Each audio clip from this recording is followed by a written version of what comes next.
Hi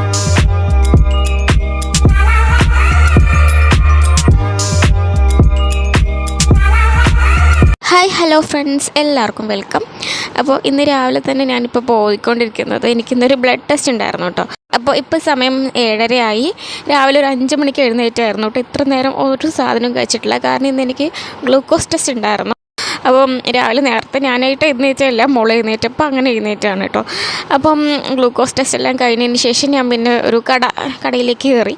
ചുമ്മാ ഒരു മോൾക്ക് 2-3 വള എടുക്കാൻ വേണ്ടിയിട്ട് വന്നതാണ്. അപ്പോൾ വെറുതെ ഇവിടെ കാണുന്ന സ്റ്റേഷനറി ഐറ്റംസ് എല്ലാം ഞാനിങ്ങനെ ഒന്ന് ഓടിച്ച് നോക്കിക്കൊണ്ടിരിക്കുകയാണ് കേട്ടോ. വാങ്ങിയിട്ടില്ലെങ്കിൽ പോലും ഞാൻ എന്തായാലും ഇങ്ങനത്തെ സാധനങ്ങൾ കണ്ടിട്ടുണ്ട് പറഞ്ഞാൽ ഒന്ന് നോക്കാതെ ഇരിക്കില്ല, അത് നിർബന്ധമായിട്ടുള്ളൊരു കാര്യമാണ്. അപ്പോൾ ക്രിസ്മസ് ആയിട്ട് അതിൻ്റെ കുറേ സാധനങ്ങൾ വന്നിട്ടുണ്ടായിരുന്നു. പിന്നെ പുതിയ കുറേ ജേർണൽസും ഡയറീസും എല്ലാം അവിടെ വന്നിട്ടുണ്ടായിരുന്നു. അപ്പോൾ ഞാൻ അതെല്ലാം കൂടെ ഒന്ന് നോക്കിക്കൊണ്ടിരിക്കുകയാണ്. ഗ്ലൂക്കോസ് ടെസ്റ്റ് കഴിഞ്ഞപ്പോഴത്തെ ഏകദേശം 11 മണിയായി. ഇതിപ്പോൾ 11 മണി വരെ നമ്മൾ രാവിലെ എഴുന്നേറ്റതിന് ശേഷം ഒരു ഗ്ലൂക്കോസ് മാത്രം കുടിക്കാൻ പറ്റുള്ളൂ, വേറെ ഒന്നും കഴിക്കാനൊന്നും പറ്റില്ല കേട്ടോ. ഓരോ മണിക്കൂറിൽ നമുക്കിങ്ങനെ ബ്ലഡ് ടെസ്റ്റ് ഇങ്ങനെ ഷുഗർ ഉണ്ടോ എന്ന് നോക്കാൻ വേണ്ടിയിട്ട് ചെയ്യുന്നതാണ്. അങ്ങനെ റിസൾട്ട് എല്ലാം കിട്ടിയിട്ടുണ്ടായിരുന്നു.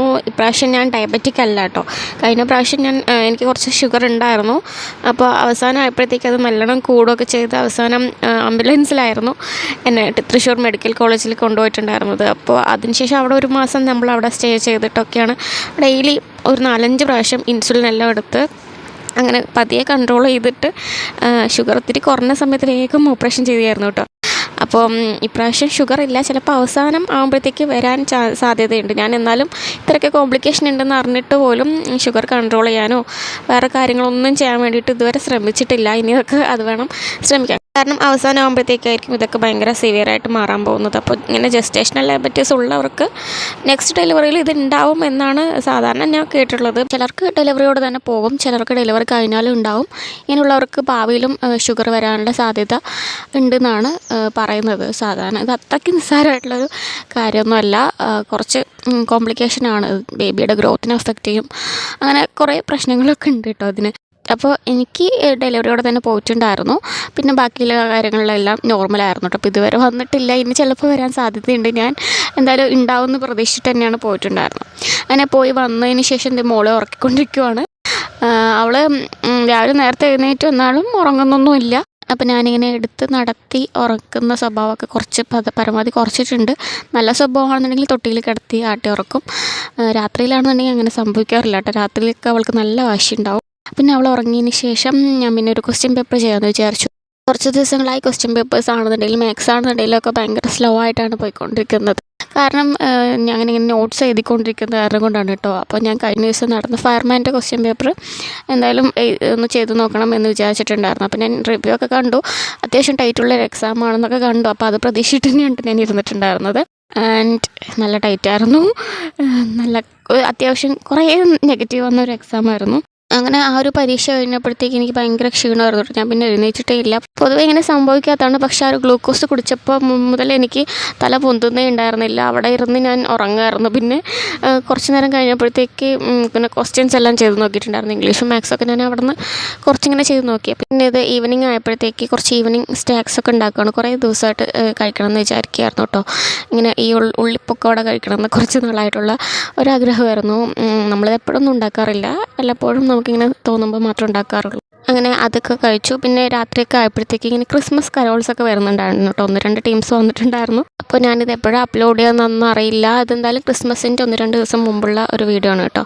പിന്നെ രാത്രി ആയപ്പോഴത്തേക്കാണ് ഞാൻ കുറച്ച് നേരം പഠിക്കാമെന്ന് വിചാരിച്ചിട്ട് വന്നിരുന്നത്. ശരിക്കും പറഞ്ഞാൽ പഠിക്കാനുള്ള ഒരു എനർജിയൊന്നും ഉണ്ടായിരുന്നില്ല. അപ്പം ഭയങ്കര തളർച്ചയായിരുന്നു കേട്ടോ. അപ്പോൾ ഞാനൊന്ന് കിടക്കണം എന്ന് വിചാരിച്ചിട്ട് തന്നെ ഇരുന്നത്. പക്ഷേ കേരള ഗവേണൻസ് ഓരോ ദിവസങ്ങളും ഇങ്ങനെ മുന്നോട്ട് പോയിക്കൊണ്ടിരിക്കുകയാണല്ലോ. നമ്മുടെ ടോപ്പിക്കാണെന്നുണ്ടെങ്കിൽ തീരൊന്നുമില്ല, ഭയങ്കര വലിയൊരു സബ്ജക്റ്റ് കേട്ടോ. നമ്മുടെ റാങ്ക് ഫയൽ നോക്കുമ്പോഴത്തേക്ക് തലയ്ക്ക് മൊത്തത്തിൽ വട്ടാവുകയാണ്. ഒന്നും വായിച്ചിട്ട് മനസ്സിലാവുന്നുമില്ല, ഒരു കണക്ഷൻ ഒന്നും കിട്ടുന്നില്ല. അപ്പോൾ ഞാൻ അത് കാരണം കൊണ്ടാണ് ഞാൻ നോട്ട്സ് എഴുതാമെന്ന് വിചാരിച്ചത്. നോട്ട്സ് ഏകദേശമൊക്കെ ഞാൻ എഴുതിയെടുത്തിട്ടുണ്ട്. അപ്പോൾ അത് കുറച്ചും കൂടി ഉള്ളൂ. അപ്പോൾ ഞാൻ നോട്ട്സ് എഴുതി അത് കംപ്ലീറ്റ് ചെയ്തിട്ട് വേണം ഇനി എനിക്കത് പഠിക്കാൻ. നോട്ട്സ് എഴുതി കംപ്ലീറ്റ് ആവാറായിട്ടുണ്ട് കേട്ടോ. പിന്നെ ഇതിൻ്റെ ക്ലാസ്സുകൾ കുറേ കണ്ടിട്ടുണ്ടായിരുന്നു. ക്ലാസ്സുകൾ നമ്മുടെ എൻട്രിയിൽ നല്ല ഒരു ക്ലാസ് ഉണ്ട്, അതായത് ഒരു സാറ് നല്ല രീതിയിൽ ക്ലാസ്സൊക്കെ എടുക്കാറുണ്ട്. പിന്നെ നോട്ട്സൊക്കെ സാറ് നല്ല ഡീറ്റെയിൽഡായിട്ട് കൊടുക്കാറുണ്ട് കേട്ടോ. അപ്പോൾ അതെന്താണെന്ന് വെച്ചാൽ ഒരു ക്വസ്റ്റ്യൻ ചോദിച്ചിട്ടുണ്ട് പറഞ്ഞാൽ അതിൻ്റെ എല്ലാ ഡീറ്റെയിൽസായിട്ട് തന്നെ ആ സാർ നോട്ട്സിലൊക്കെ കൊടുക്കാറുണ്ട്. പക്ഷേ എന്താ കുഴപ്പമെന്ന് ചോദിച്ചാൽ എനിക്ക് ആ സാറിൻ്റെ ക്ലാസ് മനസ്സിലാവുന്നില്ല. അതെൻ്റെ കുഴപ്പമാണോ എന്ന് എനിക്കറിയില്ല. എനിക്കൊരു കണക്ഷൻ കിട്ടുന്നില്ല കേട്ടോ ക്ലാസ്സിലിരിക്കുമ്പോഴത്തേക്ക്. അപ്പോൾ അത് കാരണം കൊണ്ട് ഞാൻ എന്തായാലും ക്ലാസ്സുകളൊന്നും കണ്ടിട്ട് എനിക്ക് വലിയൊരു എഫക്റ്റ് തോന്നിയിട്ടില്ല. അത് കാരണം കൊണ്ടാണ് ഞാൻ പിന്നെ നോട്ട്സ് ചെയ്തിട്ട് ഞാൻ തന്നെ ഒരു 3-4 പ്രാവശ്യമെങ്കിലും റിവിഷൻ ചെയ്തിട്ടുണ്ട് പറഞ്ഞാൽ മാത്രമേ ഇത് കുറച്ചെങ്കിലും തലയിൽ കയറുള്ളൂ. കുറേ കൺഫ്യൂഷൻസുള്ള കുറേ പോയിൻറ്റ്സ് ഉണ്ടായിരുന്നു. പിന്നെ 5 മാർക്കിൻ്റെ സബ്ജക്റ്റാണ്. ഇപ്പം നമ്മൾ അടുത്ത സബ്ജക്റ്റ് എടുക്കാൻ വേണ്ടിയിട്ട് ഇരിക്കുന്നത് കേരള ഹിസ്റ്ററിയാണ്. അത് നമുക്ക് എന്തായാലും ഒരു 5 മാർക്കിനൊന്നുമില്ല. എല്ലാ ഹിസ്റ്ററിയും കൂടെ ചേർന്നിട്ട് 5 മാർക്കേ ഉള്ളൂ. അപ്പോൾ ഇത് ഭയങ്കര ഇമ്പോർട്ടൻ്റ് ആയത് കാരണം കൊണ്ടാണ് ഞാൻ പിന്നെ ഭയങ്കര ഡീറ്റെയിൽഡായിട്ട് തന്നെ നോക്കിക്കൊണ്ട് ഇങ്ങനെ നോട്ട്സൊക്കെ ചെയ്തിട്ടുണ്ട്. ഒരു പുതിയ സബ്ജക്റ്റ് ആയതുപോലെ ഉണ്ട്. അത് കാരണം കൊണ്ട് ഈ റാങ്ക് ഫയൽ വായിക്കുമ്പം തീരെ പുതിയതായിട്ടുള്ളൊരു സബ്ജക്റ്റ് ആയ പോലെയുണ്ട്. അത് കാരണം കൊണ്ട് വീണ്ടും നന്നായിട്ട് റിവിഷൻ ചെയ്താൽ മാത്രമേ ഇത് കുറച്ചെങ്കിലും തലയിൽ നിൽക്കുള്ളൂ കേട്ടോ. അപ്പോൾ ഞാൻ ആ എക്സാം എഴുതിയ സമയത്ത് എനിക്ക് മനസ്സിലായത് റിവിഷൻ്റെ കുറവുണ്ട്. അപ്പോൾ ആ ഒരു എക്സാമിൽ കേരള ഗവേണൻസ് എന്നുള്ള ക്വസ്റ്റ്യൻസ് അങ്ങനെ ഒന്നും ഉണ്ടായിരുന്നില്ല. പിന്നെ വേറെ എന്തല്ലോ ഞാനിപ്പോൾ കംപ്ലീറ്റ് ചെയ്ത സബ്ജക്റ്റുകളിൽ എനിക്ക് നന്നായിട്ട് നെഗറ്റീവ് വന്ന ഒരു എക്സാമായിരുന്നു. ഫോർ എക്സാമ്പിൾ കോൺസ്റ്റിറ്റ്യൂഷൻ ഞാൻ റാങ്ക് ഫയൽ വായിച്ചിട്ട് ഒരു തവണ അങ്ങനെ പോയതാണ്.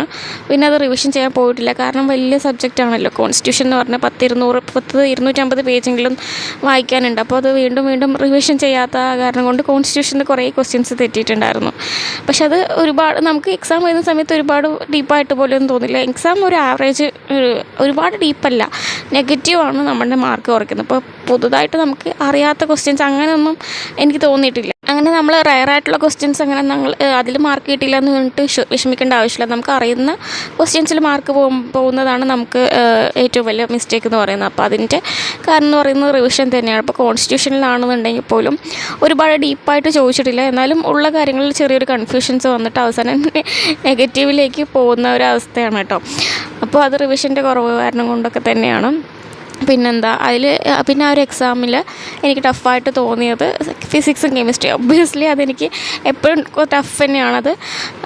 ഇപ്പം 10th ലെവൽ എക്സാം നോക്കുകയാണെന്നുണ്ടെങ്കിൽ വലിയ കുഴപ്പമുണ്ടാവില്ല. പക്ഷേ ഇങ്ങനെ +2 ഡിഗ്രി ലെവൽ എക്സാംസിലൊക്കെ നോക്കുകയാണെന്നുണ്ടെങ്കിൽ ഈ കെമിസ്ട്രിയിൽ നിന്നും ഫിസിക്സിൽ നിന്നും വരുന്ന ക്വസ്റ്റ്യൻസ് എന്തെല്ലാം അവർ ചോദിക്കുന്നതൊന്നും അറിയില്ല. കെമിസ്ട്രി പിന്നെയും വലിയ കുഴപ്പമില്ലായിരുന്നു.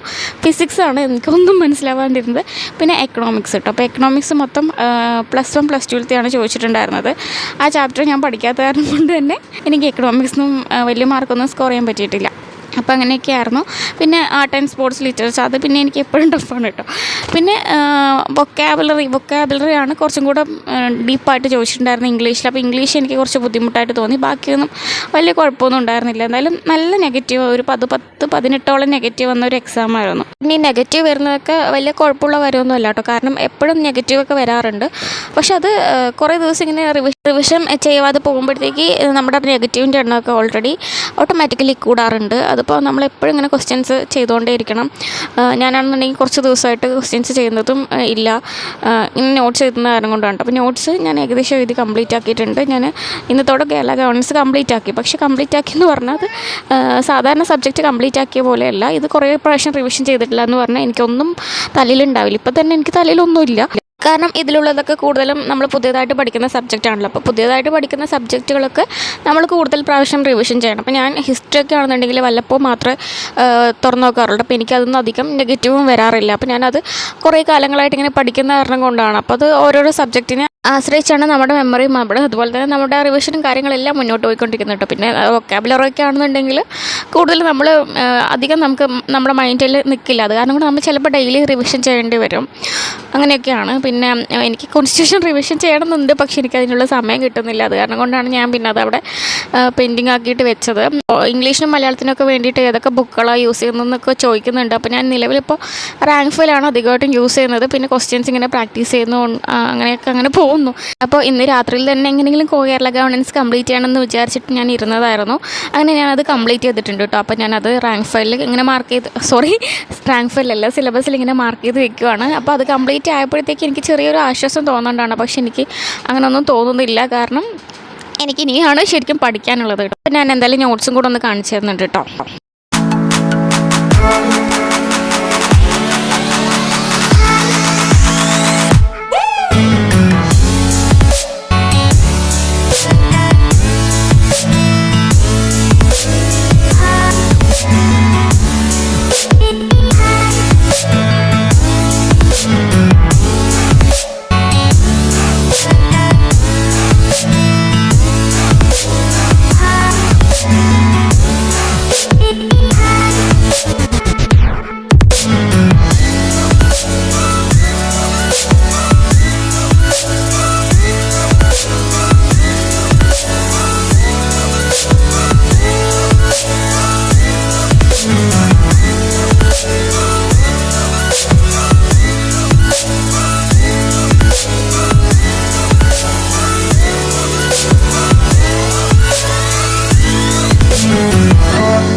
അപ്പോൾ ഞാൻ എവിടുന്നാണ് ഈ നോട്ട്സ് എല്ലാം നോക്കി എഴുതിയത് കുറേ പേരെങ്കിലും ചോദിക്കാൻ സാധ്യതയുണ്ട്. അപ്പോൾ ഞാൻ ഒരുപാട് സോഴ്സ് നോക്കിയിട്ട് എഴുതിയതാണ് കേട്ടോ. ഒരു റാങ്ക് ഫയൽ മാത്രം നോക്കിയിട്ടല്ല, ഒരുപാട് ക്ലാസ്സുകൾ, അതുപോലെ ഒരുപാട് PDF-കൾ, 2-3 റാങ്ക് ഫയൽ, അങ്ങനെ എല്ലാം കൂടെ മിക്സ് ചെയ്തിട്ട് ഞാൻ എൻ്റേതായ ഒരു സിസ്റ്റമാറ്റിക്കായിട്ട് രീതിയിൽ എഴുതിയതാണ്. ഇപ്പോൾ ഇതെല്ലാം നമുക്ക് പല സോഴ്സുകളിലായിട്ട് ചിതറിക്കിടക്കുമായിരുന്നു. റാങ്ക് ഫയലാണെന്നുണ്ടെങ്കിലും ഇതെല്ലാം ഉണ്ട്, പക്ഷെ എല്ലാം കൂടെ മിക്സ് ചെയ്തിട്ട് ഒരു ഓർഡർ ഇല്ലാത്ത പോലെയൊക്കെ എനിക്ക് പലപ്പോഴും ഫീൽ ചെയ്തിട്ടുണ്ടായിരുന്നു. അപ്പോൾ നമുക്ക് പഠിക്കാനുള്ള കാര്യങ്ങൾ വളരെ ചെറുതായിട്ടും അതുപോലെ ഒരുപാട് ഡീറ്റെയിൽ ആയിട്ടുള്ള എല്ലാ ഇമ്പോർട്ടൻ്റ് ആയിട്ടുള്ള പോയിൻറ്റ്സ് അതിൽ ഉൾപ്പെടുത്തിയിട്ടുള്ള ഒരു നോട്ട്സ് നമ്മൾ തയ്യാറെടുക്കുകയാണെന്നുണ്ടെങ്കിൽ നമുക്ക് റിവിഷൻ ചെയ്യാനൊക്കെ നല്ല ഉപകാരമായിരിക്കും കേട്ടോ ഇത്. അപ്പോൾ കേരള ഗവർണൻസ് ഞാൻ ഇനി പ്രത്യേകിച്ച് എന്തെങ്കിലും റാങ്ക് ഫയൽ നോക്കണം എന്ന് എനിക്ക് തോന്നിയാൽ മാത്രമേ എനിക്ക് നോക്കേണ്ട ആവശ്യമുള്ളൂ. ബാക്കി മിക്കവാറും കാര്യങ്ങൾ ഞാൻ ഇതിൽ എഴുതിയിട്ടുണ്ട്. പിന്നെ ഒരു ക്ലാസ് കണ്ടാൽ നമുക്കിതൊക്കെ മനസ്സിലാകും. പക്ഷേ ക്ലാസ് കണ്ടു കഴിഞ്ഞ നേരം ആ ഒരു കാര്യങ്ങളെല്ലാം മനസ്സിൽ നിന്ന് പോവുകയും ചെയ്യും. അങ്ങനെ ഒരു ലോങ് ടേം മെമ്മറി ഒരിക്കലും ക്ലാസ്സുകളിലൂടെ എനിക്ക് സാധ്യമായിട്ടില്ല കേട്ടോ. അപ്പോൾ നമുക്ക് എപ്പോഴും റെഫർ ചെയ്യാൻ നമ്മുടെ കയ്യിലൊരു സാധനം ഉണ്ടായിരിക്കുന്നത് വളരെ നല്ലതാണ്. അപ്പോൾ അത് നമ്മുടെ തന്നെ ഓൺ നോട്ട്സ് ആകുമ്പോഴത്തേക്കായിരിക്കും കുറച്ചും കൂടെ നമുക്ക് നന്നായിട്ടുണ്ടാവുക. അങ്ങനെ ആകുമ്പോഴത്തേക്ക് ഇത് ഒരുപാടും ഇല്ല, എന്നാലും നമുക്ക് വേണ്ട കാര്യങ്ങൾ, ഇപ്പം ആരോഗ്യക്ഷേമ പദ്ധതികൾ, അങ്ങനെയുള്ള പദ്ധതികളൊക്കെ ആണെന്നുണ്ടെങ്കിൽ എല്ലാം കൂടെ ഒക്കെ മിക്സ് ചെയ്തിട്ടായിരിക്കും നമുക്ക് പല ക്ലാസ്സുകളിൽ നിന്ന് ലഭിക്കുന്നത്. അതുപോലെ പല റാങ്ക് ഫയലാണെന്നുണ്ടെങ്കിലും ഒക്കെ നമുക്ക് അങ്ങനെയായിരിക്കും കിട്ടുക. അപ്പോൾ നമുക്ക് കൺഫ്യൂഷനൊക്കെ വന്നിട്ടുണ്ട് പറഞ്ഞാൽ എപ്പോഴും എനിക്ക് തോന്നിയിട്ടുണ്ട്. അപ്പോൾ ഒരു ഓർഡറിൽ നമുക്ക് തന്നെ ഒരു റാങ്ക് ഫയൽ ഉണ്ടാക്കാൻ പറ്റുമെന്നുണ്ടെങ്കിൽ, പക്ഷെ അതൊക്കെ നടക്കാത്ത കാര്യമാണ്. എന്നാലും നമുക്ക് പറ്റുന്ന പോലെയൊക്കെ നമ്മൾ ട്രൈ ചെയ്യാത്തേ ഉള്ളൂ കേട്ടോ. അപ്പോൾ അതിന് വേണ്ടിയിട്ടൊക്കെയാണ് നമ്മളിങ്ങനെ ഷോർട്ട് നോട്ട്സ് എഴുതുന്നത്. അപ്പോൾ ഇത് ഷോർട്ട് നോട്ട്സ് ആയിട്ട് എഴുതി തുടങ്ങിയാണ്, പക്ഷേ അത് അത്യാവശ്യം ലോങ് നോട്ട്സ് തന്നെ ആയിട്ടുണ്ടായിരുന്നു. കാരണം ഞാനിത് മുമ്പ് ഞാൻ പറഞ്ഞിട്ടുണ്ട്, പഴയ എൻ്റെ വീഡിയോകളിലൊക്കെ ആണെന്നുണ്ടെങ്കിലും നിങ്ങൾ കണ്ടിട്ടുണ്ടാവും. ഞാൻ ഇങ്ങനെ കുഞ്ഞു A4 ഷീറ്റിലൊക്കെ ആയിരുന്നു ഇതിന് കൂടുതൽ എഴുതിയിട്ടുണ്ടായിരുന്നു. പിന്നെ ചെറിയ നോട്ട്സുകളിൽ അങ്ങനെയൊക്കെ ആയിട്ട് പല ഇതിലും കൂടെ ഞാൻ എഴുതി വെച്ച കാര്യങ്ങളെല്ലാം ഒന്നിച്ച് ഞാനിപ്പോൾ ഒന്ന് പെർഫെക്റ്റ് നോട്ട്സ് ആക്കിയിട്ട് എഴുതിയതെടുത്താണ് കേട്ടോ. അപ്പോൾ അതെനിക്ക് ഭയങ്കര സന്തോഷമായി ഇത് എഴുതി കഴിഞ്ഞപ്പോഴത്തേക്ക്. കാരണം ഇനി എനിക്ക് പെട്ടെന്ന് റിവിഷൻ ചെയ്ത് കഴിയാമല്ലോ. അപ്പോൾ നിങ്ങൾക്കും ഇതുപോലെയൊക്കെ ട്രൈ ചെയ്ത് നോക്കാവുന്നതാണ്, നല്ല യൂസ്ഫുൾ ആയിരിക്കും. അപ്പം അത്രയൊക്കെയുള്ളൂ നമ്മുടെ ഇന്നത്തെ വീഡിയോ. വീണ്ടും കാണുമായിരിക്കും. ബൈ.